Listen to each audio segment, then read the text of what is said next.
నమస్కారం దూరదర్శన్ వార్తలకి స్వాగతం నేను శాంతి ముందుగా ముఖ్యాంశాలు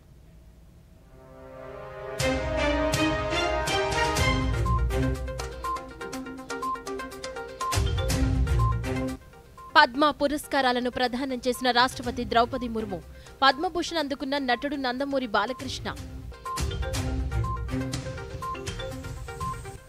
సరిహద్దుల భద్రత సన్నద్ధతలపై ప్రధాని మోదీతో రక్షణ మంత్రి రాజ్నాథ్ సింగ్ చర్చలు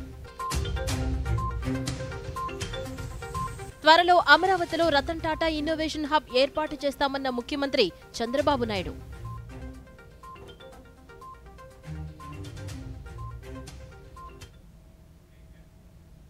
వార్తల్లోని వివరాలు దేశంలో అత్యున్నత పౌర పురస్కారాల్లో ఒకటైన పద్మ పురస్కారాల వేడుక ఈరోజు రాష్ట్రపతి భవన్లో వైభవంగా జరిగింది. రాష్ట్రపతి ద్రౌపది ముర్ము పలు రంగాల్లో విశేష సేవలు అందించిన వారికి పద్మ విభూషణ్, పద్మభూషణ్, పద్మశ్రీ పురస్కారాలను అందజేశారు. పద్మ విభూషణ్ పురస్కారాలు అందుకున్న వారిలో తొలుత సాహిత్యం, విద్యా రంగం నుంచి వాసుదేవన్ నాయర్ మరణానంతరం వారి కుటుంబీకులు అందుకున్నారు.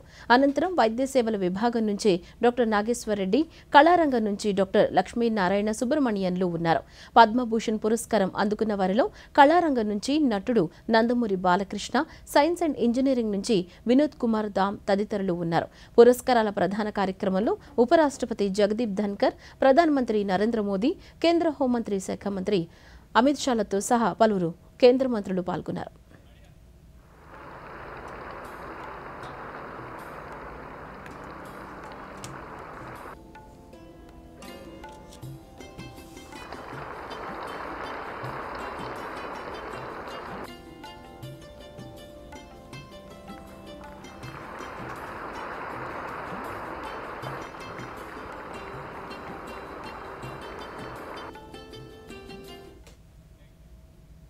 జమ్మూ కాశ్మీర్లోని పహల్గాంలో జరిగిన ఉగ్రదాడి నేపథ్యంలో కేంద్ర ప్రభుత్వం నియంత్రణ రేఖ సహా పాకిస్తాన్ సరిహద్దుల వెంబడి భద్రతను కట్టుదిట్టం చేసింది. అదే సమయంలో మన దేశంలో నివసిస్తున్న పాకిస్తాన్ పౌరులను వెళ్లిపోవాలని ఆదేశించింది. మరోవైపు దయాది దేశం పాకిస్తాన్ రెచ్చగొట్టే చర్యలపై కఠిన చర్యలు తీసుకుంటోంది. ఈ నేపథ్యంలో సరిహద్దుల వెంబడి పరిస్థితిని సైన్యం సహా భద్రతా దళాల సన్నద్ధతను కేంద్ర ప్రభుత్వం నిశితంగా గమనిస్తోంది. తాజాగా సరిహద్దుల భద్రతా దళాల సన్నద్ధతపై ప్రధానమంత్రితో రక్షణ శాఖ మంత్రి రాజ్నాథ్ సింగ్ భేటీ అయ్యారు.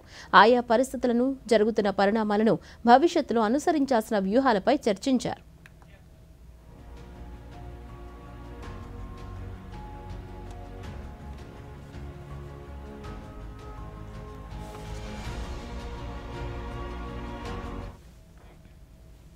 ప్రధానమంత్రి నరేంద్ర మోదీ మే నెల 2వ తేదీన అమరావతిలో పర్యటించనున్నారు. అమరావతి పునర్నిర్మాణ పనులను ప్రారంభించనున్నారు. ప్రధాని పర్యటన నేపథ్యంలో అమరావతిలో విస్తృత ఏర్పాట్లు చేస్తున్నారు. సభకు తరలివచ్చే ప్రజలకు ఎలాంటి అసౌకర్యం కలగకుండా, ట్రాఫిక్ అంతరాయం లేకుండా అన్ని చర్యలు తీసుకుంటున్నారు. వేసవి ఎండల తీవ్రత దృష్ట్యా త్రాగునీరు, ఆహారం అందించేలా ఏర్పాట్లు చేస్తున్నారు. ప్రధాని పర్యటన నేపథ్యంలో పటిష్ట భద్రత ఏర్పాట్లు చేస్తున్నారు.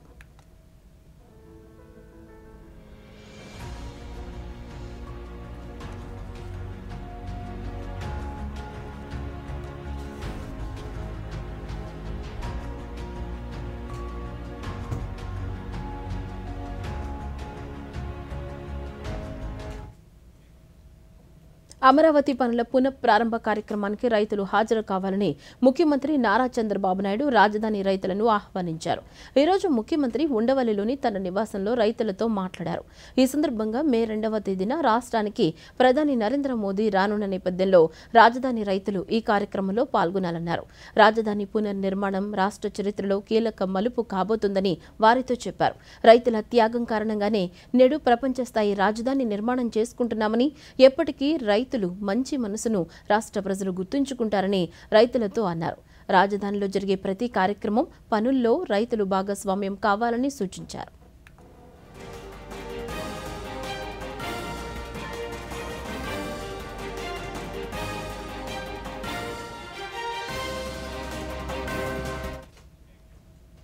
త్వరలో అమరావతిలో రతన్ టాటా ఇన్నోవేషన్ హబ్ ఏర్పాటు చేయనున్నట్లు ముఖ్యమంత్రి నారా చంద్రబాబు నాయుడు తెలిపారు.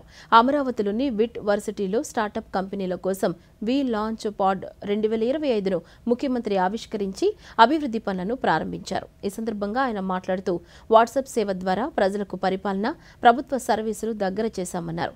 వాట్సాప్ ద్వారా పలు సేవలు అందిస్తున్నామని, స్వర్ణాంధ్రప్రదేశ్ 2047కి మార్గసూచి రూపొందిస్తున్నామన్నారు.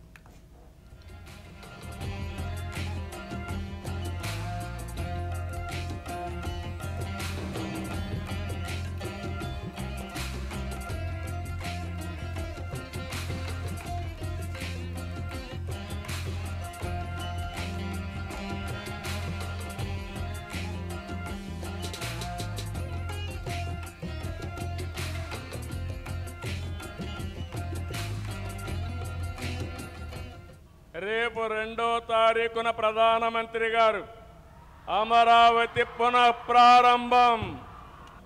ఈ కార్యక్రమం అదిరిపోయే విధంగా మీరందరూ కూడా రావాలని మీకు కూడా స్వాగతం పలుకుతున్నా. ఆ రోజు హైదరాబాద్లో నేను హైటెక్ సిటీ గురించి మాట్లాడి హైటెక్ సిటీ కట్టాం. అదే మరిగా ఐటీకి ప్రాధాన్యత ఇచ్చాం. ఈరోజు కాలం మారింది. ఇక్కడే క్వాంటమ్ వ్యాలీకి ఫౌండేషన్ వేస్తున్నాం. ఇండియాలో మొట్టమొదటిసారిగా ఒకప్పుడు హైటెక్ మాట్లాడితే ఐటీ మాట్లాడితే అర్థం కాలేదు. ఇప్పుడు క్వాంటమ్ కంప్యూటర్ మాట్లాడితే చాలా మంది అంటున్నారు అది ఏం చేస్తుందని. ఇప్పుడుండే కంప్యూటర్స్ కంటే 1000 రెట్లు ఫాస్టర్గా ఏది కావాలన్నా క్యాలిక్యులేషన్ చేసే శక్తి క్వాంటమ్ కంప్యూటర్కి ఉంటుంది. ఇంకో పక్కన ఇక్కడ పిల్లలున్నారు, వీటిలో మీరున్నారు. ఆల్గరిథమ్స్ రాసే బాధ్యత మీదే, ఏఏ రాసే బాధ్యత మీదే. ఒకప్పుడు ఐటీ అంటే తెలియని వాళ్ళు ఐటీ నేర్చుకుని ప్రోడక్ట్స్ తయారు చేశారు. ఈ రోజు మీరందరూ కూడా నేను ఒకే పిలిపించాను. ప్రతి ఒక్క ఇంటికి ఒక ఏఐ యూస్ కేస్ అన్న తయారు చేయాలి, లేకపోతే ఏఐనా వాడాలని. ప్రతి ఒక్క ఇంటిలో ఒక ఆంట్రప్రెన్యూర్ తయారు కావాలి. ఒకప్పుడు మీరందరూ ఉద్యోగాలు అడిగేవాళ్ళు. నేను మొట్టమొదటిసారిగా ఎమ్మెల్యే అయినప్పుడు చూశాను. అవసరమైతే ఇంట్లో ఉండే 2 ఎకరాలు అమ్మి లంచం ఇచ్చి ఒక అటెండర్ పోస్ట్ అడిగేవాళ్ళు. ఇప్పుడు ఎవ్వరు కూడా కలెక్టర్ పోస్ట్ వచ్చినా కలెక్టర్ కంటే ఐటీ బెటర్ అని అందరూ కూడా ఐటీ చేసి గ్లోబల్ సిటిజన్స్ అయ్యే పరిస్థితికి వస్తున్నారంటే అది తెలుగువాడి సత్తా. లోక్సభ, శాసనసభ ఎన్నికలతో పాటు స్థానిక సంస్థల ఎన్నికలు కూడా పూర్తి చేస్తే అభివృద్ధి మరింత వేగవంతమవుతుందని కేంద్ర గ్రామీణాభివృద్ధి, కమ్యూనికేషన్ శాఖల సహాయ మంత్రి డాక్టర్ పెమ్మసాని చంద్రశేఖర్ అన్నారు. గుంటూరు నగరపాలక సంస్థ 7వ మేయర్ ఎన్నికల్లో ఎక్స్ అఫిషియో సభ్యునిగా తన ఓటు హక్కును వినియోగించుకున్నారు. మేయర్గా ఎన్నికైన కోవెలమూడి రవీంద్రను అభినందించారు. ఈ సందర్భంగా మంత్రి మాట్లాడుతూ స్థానిక సంస్థల నుంచి పార్లమెంటు సభ్యుని వరకు ఒకే పార్టీ ఉంటే అభివృద్ధి వేగంగా జరుగుతుందని అభిప్రాయపడ్డారు.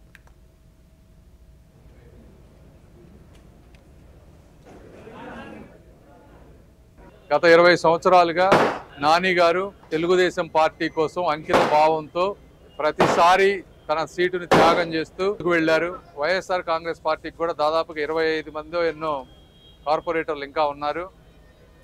మేము మిగిలిన ప్రాంతాల మాదిరిగా కాకుండా ఒక బలమైన ప్రతిపక్షం ఉండాలి అనే విధంగా, అదేవిధంగా అభివృద్ధిలో ముందుకు వెళ్తూ చేసేటువంటి చాలా అభివృద్ధి కార్యక్రమాలు ఉన్నాయి. వీటన్నిటికీ ఎంపీ దగ్గర నుంచి కార్పొరేటర్ వరకు అందరూ ఒకళ్ళు ఉంటే ఈజీగా ఉంటుంది. మేయర్ గారు అందరూ కోఆర్డినేట్ చేసుకొని వర్క్స్ ఫాస్ట్గా అవ్వటానికి ఆ ఉద్దేశంతో చేసినటువంటి మార్పే ఈ మేయర్ మార్పు. కాబట్టి అప్పటికి కూడా బలమైన ప్రతిపక్షం ఉంటుంది. ప్రతిపక్షం వాళ్ళు సమస్యల మీద పోరాడండి. తప్పనిసరిగా మేము కూడా వాటిని పాజిటివ్గా తీసుకొని సమస్యలన్నీ పరిష్కరిస్తాం. ఎంపీ ఎమ్మెల్యేలతో పాటు ఇవి కూడా కార్పొరేషన్లు, పంచాయతీలు కనుక అవ్వగలిగితే అందరూ ఒక సిస్టమేటిక్గా, ఇప్పుడు ఎందుకంటే దాదాపు సంవత్సరం అయిపోయింది ఇవన్నీ మారేటప్పటికే, ఇలాంటి పరిస్థితి రాకుండా ముందు సిస్టమేటిక్గా ఉండాలని కూడా నేను కోరుకుంటున్నాను. అదేవిధంగా ఘన ద్రవ వ్యర్థాల నిర్వహణకు రాష్ట్ర మున్సిపల్ శాఖ అత్యంత ప్రాధాన్యత ఇస్తుందని రాష్ట్ర పురపాలక శాఖ మంత్రి పి నారాయణ తెలిపారు.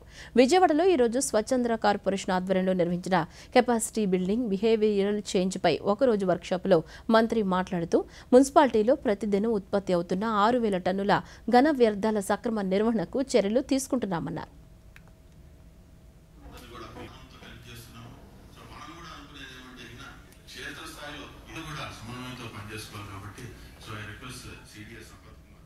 గత ప్రభుత్వం 80 లక్షల టన్నుల లెగసీని వదిలేసిపోయింది. ముఖ్యమంత్రి గారు నాకు ఒకటే ఆదేశించారు, రాబోయే అక్టోబర్ 2వ తేదీకి టోటల్ క్లియర్ చేయాలా, ప్రస్తుతం వస్తున్న చెత్త కూడా ఉండకూడదని. దానికి తగ్గట్టుగానే టెండర్లు పిలిచాం, వర్క్ స్టార్ట్ అయింది. ఈ విధంగా ఈ ప్రభుత్వం దీనికి ఫస్ట్ ప్రయారిటీ ఇస్తుంది సాలిడ్ వేస్ట్. ఈ 2014-19లో దీనికి సంబంధించి స్వచ్ఛాంధ్ర కార్పొరేషన్ పెట్టారు. భారత ప్రధాని స్వచ్ఛ భారత్ అని పెడితే దానికి అనుగుణంగా అదే ప్రిన్సిపల్స్ని బేస్ చేసుకొని స్వచ్ఛాంధ్ర కార్పొరేషన్ పెట్టడం, దాని మీద స్పెషల్ డ్రైవ్ చేయటం జరిగింది. అయితే మళ్ళీ ఇప్పుడు ఈ ప్రభుత్వం మళ్ళీ వచ్చిన తర్వాత ప్రతి మూడవ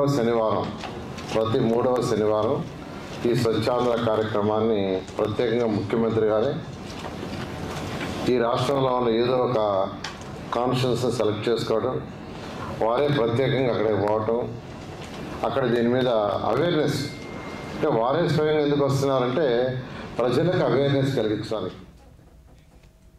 కృష్ణా జిల్లా మచిలీపట్నంలో రాష్ట్ర మంత్రులు Kollu Ravindra, BC Janardhan Reddy, APSRTC chairman Konakalla Narayana Rao, Andhra Pradesh maritime board chairman Damacharla సత్యతో కలిసి పోర్టును పరిశీలించారు. పోర్టు అధికారులను అడిగి నిర్మాణ పురోగతిని తెలుసుకున్నారు. ఈ సందర్భంగా బీసీ జనార్దన్ రెడ్డి మాట్లాడుతూ పోర్టు నిర్మాణ పురోగతిని ప్రజలకు తెలియజేస్తూ పనులను వేగవంతం చేసేందుకు పరిశీలన చేయాల్సి ఉందన్నారు.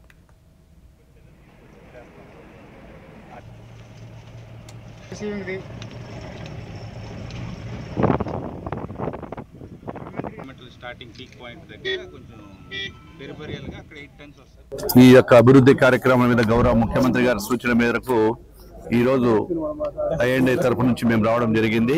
ఈ కార్యక్రమంలో సోదరుడు కొల్లు రవీంద్ర గారు, పెద్దలు నారాయణ గారు, సత్య గారు, సిఇఓ గారు, ఇక్కడ అందరం కూడా కలిసి ఇక్కడ విజిట్ చేయడం జరిగింది.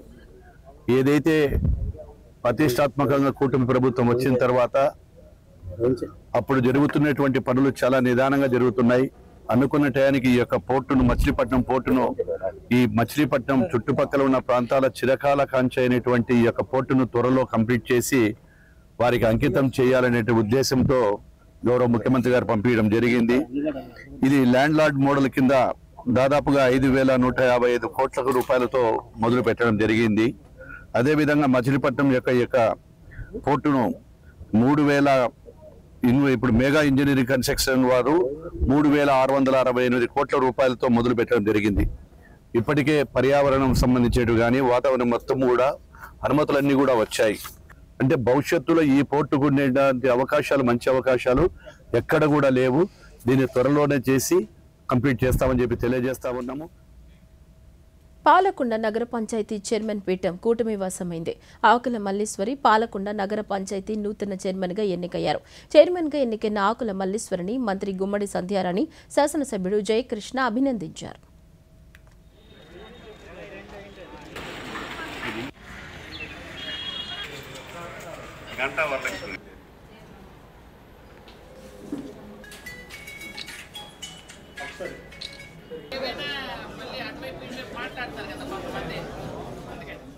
తెలుగుదేశం పార్టీ మన 2వ వార్డు కౌన్సిలర్ అయినటువంటి మల్లీశ్వరి గారు చైర్మన్గా ఎన్నికవడం మేమందరం ఆవిడకి కృతజ్ఞతలు తెలియజేసుకొని అభినందనలు కూడా తెలియజేస్తున్నాం మనస్ఫూర్తిగా. ఈరోజు కూటమి ప్రభుత్వం అధికారంలోకి వచ్చిన తర్వాత ప్రజల తాలూకా అభివృద్ధి, సంక్షేమం చూస్తున్నటువంటి కూటమి ప్రభుత్వం మీద నమ్మకంతో, విశ్వాసంతో ఈరోజు కౌన్సిలర్స్ అందరూ కూడా, చాలామంది కౌన్సిలర్ అంటే గెలిచిన వాళ్ళు మా వాళ్ళు 4 అయినప్పటికి కూడా ఈరోజు మొత్తం 5 కౌన్సిలర్స్ ఇక్కడికి వచ్చారు. మొత్తం మన ఎమ్మెల్యే గారు సంగతి మీ అందరికీ తెలుసు, చాలా సౌమ్యులు. ఈరోజు ఏంటంటే ఇక్కడ కార్యక్రమం జరుగుతుంది అనగానే మీరన్నీ చూశారు. 1వసారి 2వసారి ఎలాంటి ఇబ్బందులు వచ్చాయో ఏంటో అనేది. కానీ ప్రజలు కోరుకుంటున్నారు ఈరోజు కూటమి ప్రభుత్వంలో ఖచ్చితంగా కూటమి పాలన రావాలి. స్టేట్లో చంద్రబాబు నాయుడు గారు ముఖ్యమంత్రిగా ఉన్నారు కాబట్టి ఇక్కడ కూటమి పాలన వస్తే పాలకొండ నియోజకవర్గంలో పాలకొండ మున్సిపాలిటీ ఎప్పటి నుంచో గత 5 సంవత్సరాలుగా ఇంచుమించు నిరాదరణకు గురయ్యింది, కొంచెం ఇబ్బందులు పడుతున్నాం. కాబట్టి ఇప్పుడైనా మున్సిపాలిటీని బాగు చేయాలన్న ఉద్దేశంతో ప్రజల్లో కూడా మార్పు వచ్చింది. వార్తల్లో స్వల్ప విరామం. Good girl.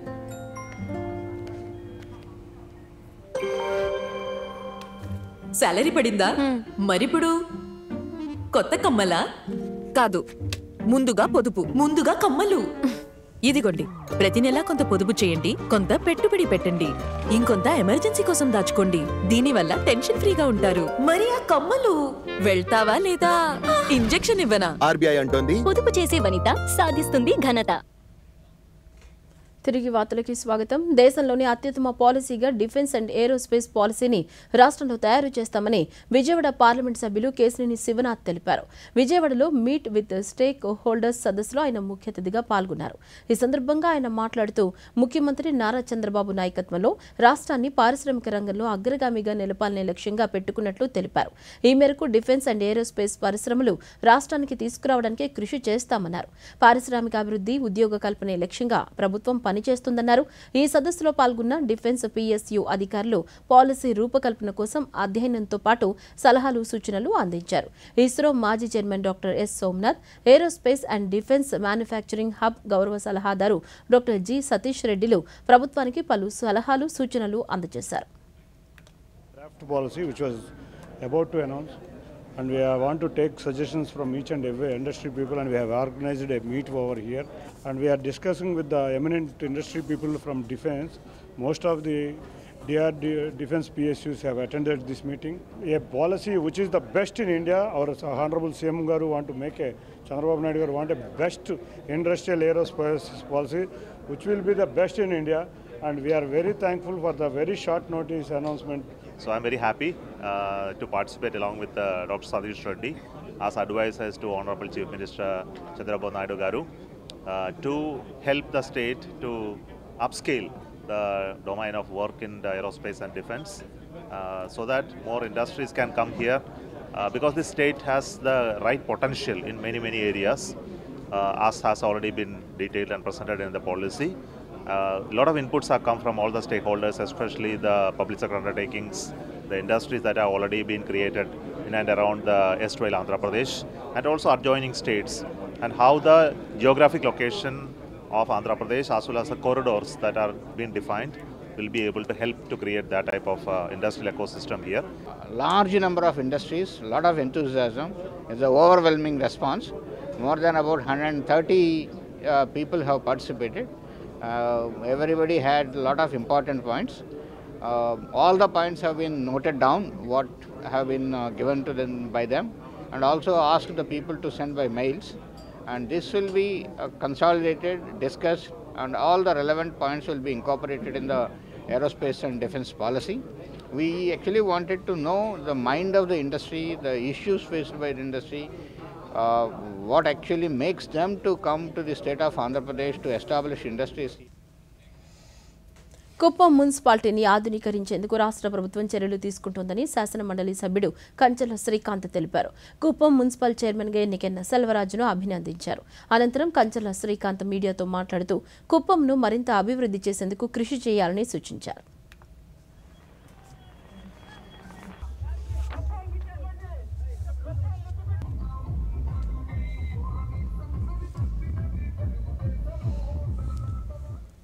ఈరోజు కుప్పం నియోజకవర్గంలో ఒక పండుగ వాతావరణం నెలకొంది.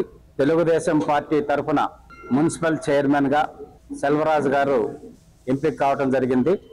ముందస్తుగా ఆయనకి తెలుగుదేశం పార్టీ తరఫున శుభాకాంక్షలు తెలియజేస్తున్నాం. అలాగే సహకరించినటువంటి కౌన్సిలర్ మిత్రులందరికీ కూడా పేరు పేరున హృదయపూర్వక నమస్కారాలు, ధన్యవాదాలు తెలియజేస్తా ఉన్నాం. ఈరోజు చంద్రబాబు నాయుడు గారు కుప్పం నియోజకవర్గాల్లో చేస్తున్నటువంటి అభివృద్ధి ప్రమారమి 1200 కోట్ల రూపాయలతోటి అమరావతికి ఏ కంపెనీ అయితే డిజైన్ ఇచ్చి డీటెయిల్డ్ ప్రాజెక్ట్ రిపోర్ట్ తయారు చేశారో ఆ కంపెనీ తోటి కుప్పం మున్సిపాలిటీకి డిపిఆర్ తయారు చేయించి రాబోయేటటువంటి 100 సంవత్సరాల అవసరాలు తీర్చే విధంగా కుప్పం మున్సిపాలిటీని ఆంధ్రప్రదేశ్ రాష్ట్రంలోనే కాదు భారతదేశంలోనే అత్యంత అద్భుతమైన మోడల్ మున్సిపాలిటీ కింద తీర్చిదిద్దడానికి చంద్రబాబు నాయుడు గారు కంకణబద్ధుడై ఉన్నారు. అర్జీదారుల సమస్యలను క్షుణ్ణంగా పరిశీలించి సత్వర పరిష్కారానికి చర్యలు తీసుకోవాలని పశ్చిమ గోదావరి జిల్లా కలెక్టర్ చదలవాడ నాగరాణి అధికారులను ఆదేశించారు. భీమవరంలో పీజీఆర్ఎస్ పై నిర్వహించిన సమావేశంలో కలెక్టర్ మాట్లాడుతూ జిల్లాలో పలు ప్రాంతంలోంచి 246 అర్జీలను స్వీకరించడం జరిగిందన్నారు. సమస్య ఏదైనా తమ శాఖ పరిధిలోకి రానప్పుడు వెంటనే సంబంధిత శాఖకు బదిలీ చేయాలన్నారు. అధిక ఫిర్యాదులు పెండింగ్లో ఉన్న శాఖలకు ఈ నెల 30వ తేదీన గూగుల్ మీట్ ద్వారా వర్క్షాప్ నిర్వహించి ప్రజా సమస్యల పరిష్కారానికి వేగవంతమైన పరిష్కారాన్ని చూపుతామన్నారు.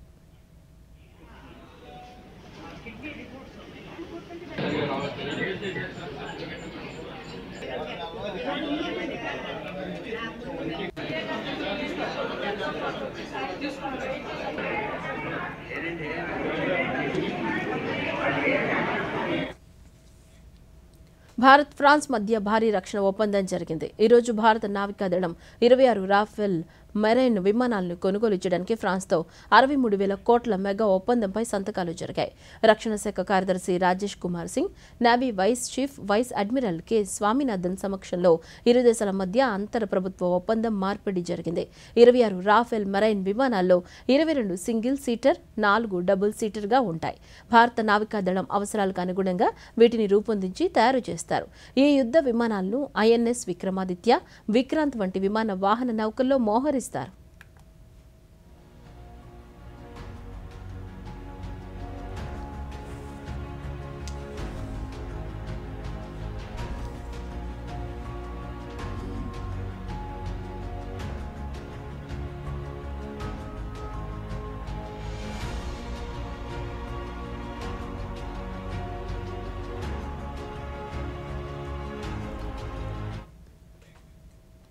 హిమాచల్ ప్రదేశ్లోని పాలంపూర్ శాస్త్రవేత్తలు మరో సరికొత్త అధ్యాయానికి తెరతీశారు.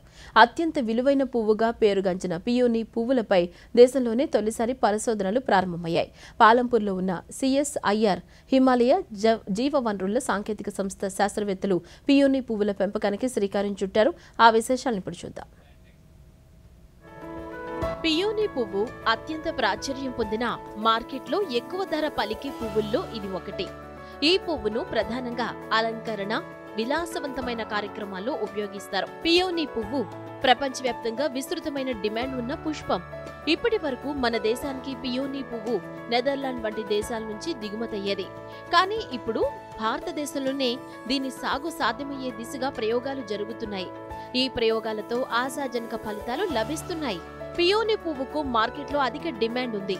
ఒక్కొక్క పువ్వు 300 నుంచి 350 రూపాయల వరకు ధర పలుకుతోంది. దేశీయంగా సాగు సాధ్యమైతే రైతుల ఆదాయం రెట్టింపయ్యే అవకాశం ఉందని సంస్థ డైరెక్టర్ డాక్టర్ సుదేష్ కుమార్ యాదవ్ తెలిపారు. पियोनी इंडिया में इंपोर्ट की जाती है नीदरलैंड से, हॉलैंड से, और पियोनी का जो एक फ्लावर है उसकी कीमत लगभग 350 से 400 रुपए की रेंज में है.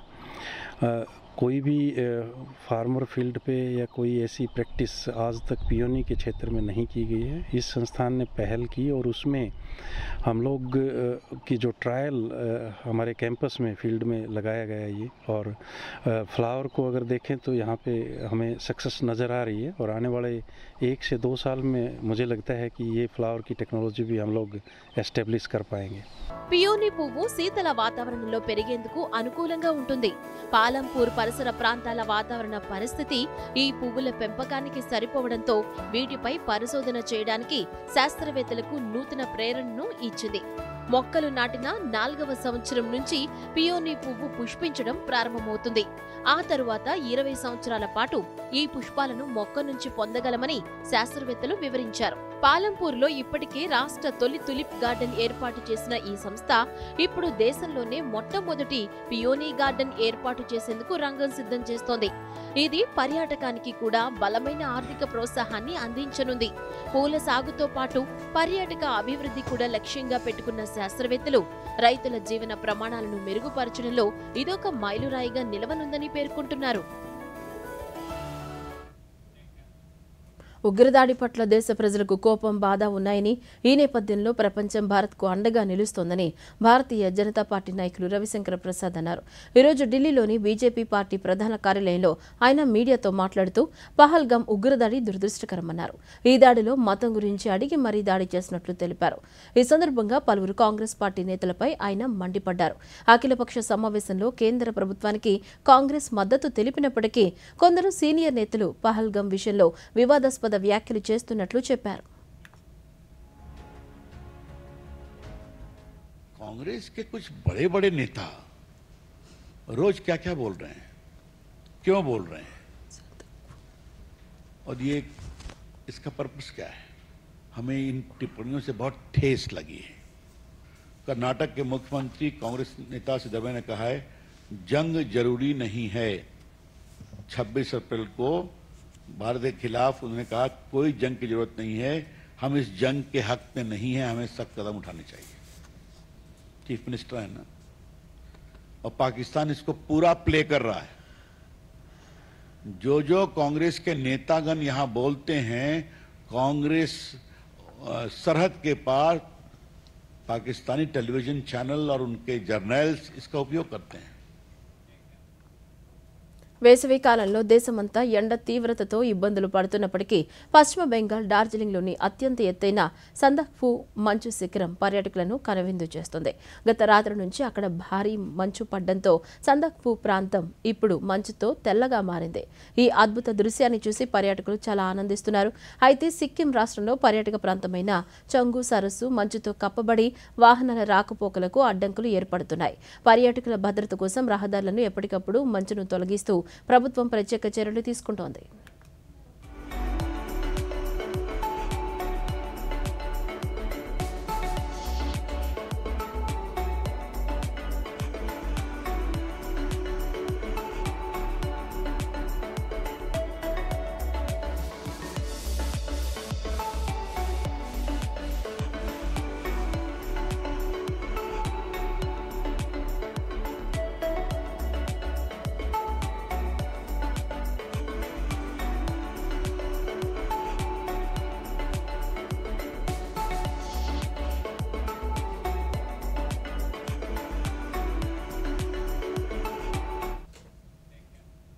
పహల్గామ్లో జరిగిన ఉగ్రదాడి ఘటన నేపథ్యంలో భారత్లోని పాకిస్తాన్ జాతీయులు దేశం వదిలి వెళ్లాలని కేంద్ర ప్రభుత్వం ఆదేశించిన విషయం తెలిసిందే.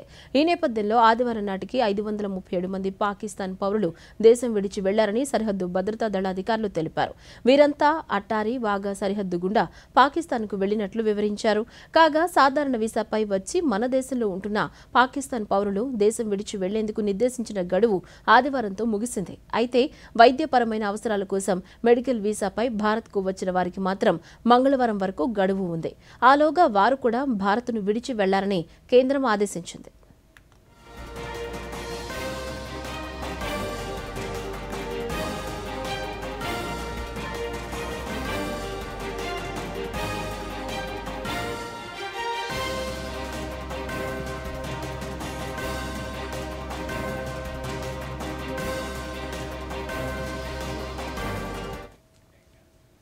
రాష్ట్రంలో భిన్నమైన వాతావరణ పరిస్థితులు మరో 4 రోజుల పాటు కొనసాగనున్నట్లు విపత్తుల నిర్వహణ సంస్థ మేనేజింగ్ డైరెక్టర్ రోణంకి కూర్మనాథ్ వెల్లడించారు. కొన్ని చోట్ల ఎండలు, మరికొన్ని చోట్ల పిడుగులతో కూడిన వర్షాలు కురిసేందుకు అవకాశం ఉందన్నారు. ప్రజలు అప్రమత్తంగా ఉండాలని సూచించారు. కాగా రేపు శ్రీకాకుళం, విజయనగరం, మన్యం, అల్లూరి సీతారామరాజు, విశాఖపట్నం, అనకాపల్లి, అనంతపురం, శ్రీ సత్యసాయి జిల్లాల్లో అక్కడక్కడ పిడుగులతో కూడిన తేలికపాటి నుంచి మోస్తరు వర్షాలు కురిసే అవకాశం ఉన్నట్లు తెలిపారు.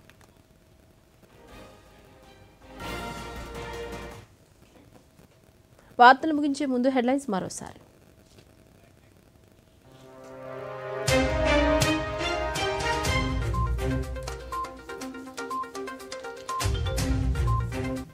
పద్మ పురస్కారాలను ప్రదానం చేసిన రాష్ట్రపతి ద్రౌపది ముర్ము.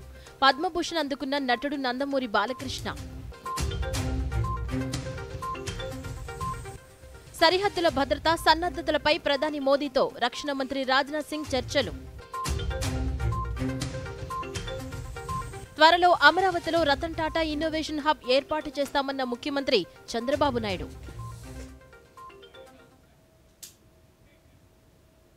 ఈ వార్తలు ఇంతటితో సమాప్తం. నమస్కారం.